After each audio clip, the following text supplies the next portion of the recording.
मूल मंगलमय संत समाज धर्मानुरागी भक्त सज्जनों,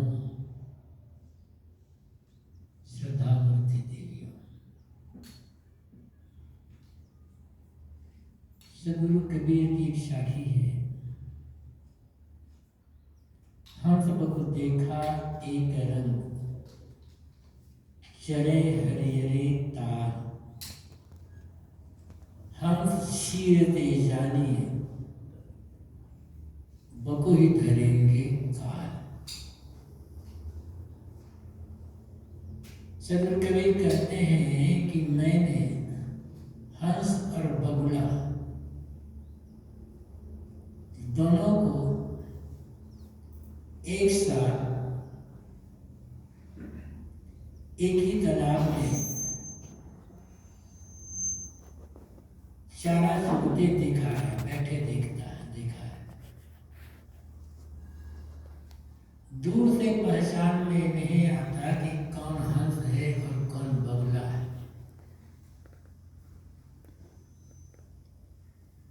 हंस की पहचान होगी निर्जीव विवेक से,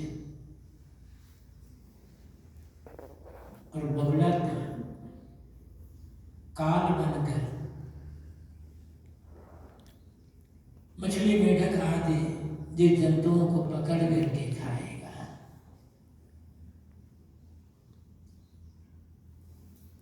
हंस और बगुला दोनों एक रंग सफेद। हंस और बगुला का उदाहरण देखा यहाँ से कबीर। सज्जन और दुर्जन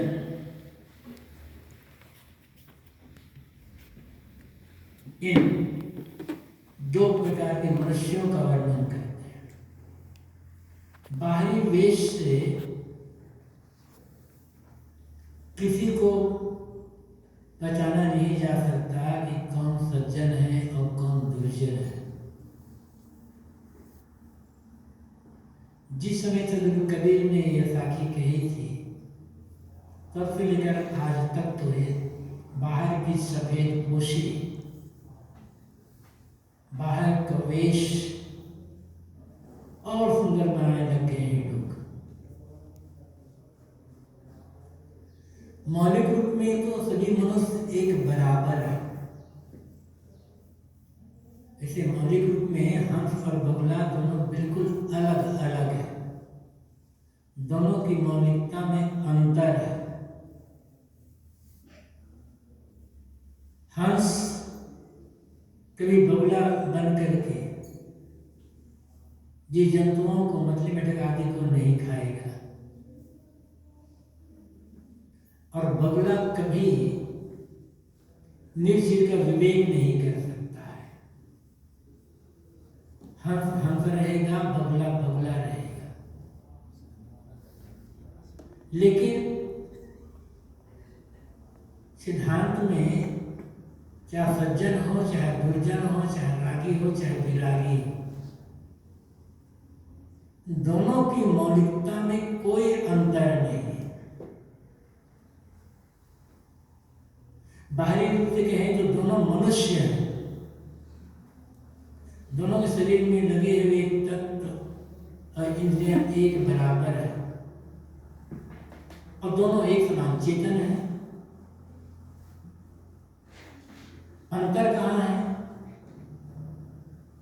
शरीर संबंध से स्वभाव को लेकर। एक के संस्कार अच्छे हैं और साथ साथ अच्छी संगति मिल गई और निर्जीव विवेक में लग गए। आत्मा अनात्म का विवेक करके अनात्मा का मोह छोड़कर आत्मा को ही ग्रहण कर लिया। असार को छोड़ करके सार को ग्रहण करने लगा। और एक इस संस्कार भले खराब थे और गलत संगति मिल गई। गलत संगति से संस्कार और खराब हो गए। फिर वह सार को छोड़कर असार को ग्रहण करने लगा, उसी मार्ग में कुमार्ग में चलने लगा। और कुमार्ग में चलकर अपना भी दुखी होता रहा, दूसरों को भी दुखी करता रहा। लेकिन जो कुमार्ग में है, गलत रास्ते में जा रहा है, जिसके बाद व्यवहार कर्म आश्रम सब गलत है, उसको अच्छी संगति मिल जाए और उस साथ उसे अपने पूर्व कर्मों से दृढ़ ग्लानि हो जाए, रास्ता बदल जाए, तो वह भी इसी जीवन अपने कल्याण का काम कर सकता। वो फिर निश्चित विवेक करके क्षीर का त्याग, नील का त्याग, क्षीरग्राही हो सकता है। और किसी के संस्कार तो अच्छे हैं, उस सन्मार्ग में चल रहा है, लेकिन भ्रम उत्पन्न हुआ, गलत लोगों संगति करने लगा, कुसंग में पड़ गया, तब फिर वो कुमार्ग में लगकर अपना भी पतन करता रहेगा और दूसरों को भी तकलीफ देता रहेगा। किसके पूर्व के संस्कार कैसे हैं, ये महत्वपूर्ण तो है, लेकिन उससे ज्यादा महत्वपूर्ण होता है आज वर्तमान की संगति और समझ, और संगति समझ के अनुसार वर्तमान का निश्चय और पुरुषार्थ, लक्ष्य। शिवशास्त्र साहब ने कहा है, लक्ष्य समझ पुरुषार्थ से निश्चय से जीव बंध, जब ये सब निज की तरफ तब नहीं बंध को गंध। लक्ष्य समझ पुरुषार्थ और निश्चय। लक्ष्य क्या है? एक का लक्ष्य सांसारिक ऐश्वर्य और राग रंग का उपभोग करना लक्ष्य, और वही उसकी समझ में है कि शरीर है, शरीर का संसार के भोगों का भोगना जीवन का लक्ष्य है, ये समझ भी थी होगी। वैसे पुरुषार्थ, वैसे निश्चय तो धीरे धीरे एकदम अपने को बांधता चला जाएगा। लेकिन ये हो गया नहीं, लक्ष्य जीवन का उद्देश्य भोगों को भोगना नहीं, किंतु आत्मकल्याण करना है। और इस समझ में बात बैठ जाए, समझ आ जाए नहीं ये दुष्कर्म करना, दुराचरण करना, गलत करना, ये बिल्कुल गलत है, सही रास्ते पर चलना, ये समझ है, उसके लिए पुरुषार्थ है और दृढ़ निश्चयता है, तो इसी जीवन में वो अपने आप को पूरे के पूरे बंधनों को काट सकता है। तो हर जीव अपने अपने कर्म संस्कार लेकर के आए हुए हैं। निश्चित है किसी के संस्कार यदि प्रबल है, शुद्ध है, और वैसी भूमिका आज मिल गई, वैसी संगति मिल गई, तो और उत्तरता एकदम धीरे धीरे करके एकदम पूरा सफलता से चलकर आत्मकल्याण का काम हो कर सकता है। और किसी संस्कार पहले से ही गलत है,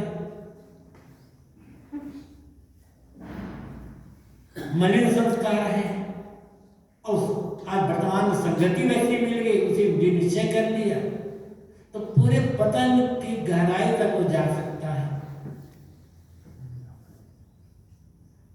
किसी के संस्कार अच्छे तो हैं, लेकिन अच्छे संस्कार में यदि उस बहुत अच्छी संगति नहीं मिली तो अच्छे संस्कार उतना काम नहीं आ पाएगा। शायद ही साखी है, भक्ति बीज पलटे नहीं, जो दुख जाए अनंत, ऊंच नीच घर अवतरे, हो ये संत का संत। ये बात एक अंश में लागू होती है, ये साखी एक अंश में ही सही है, सर्वांश हम सही नहीं मान सकते। अब भक्ति बीज पलटे नहीं, जो बराबर भक्ति योग के मार्ग में भक्ति धर्म परोपकार सेवा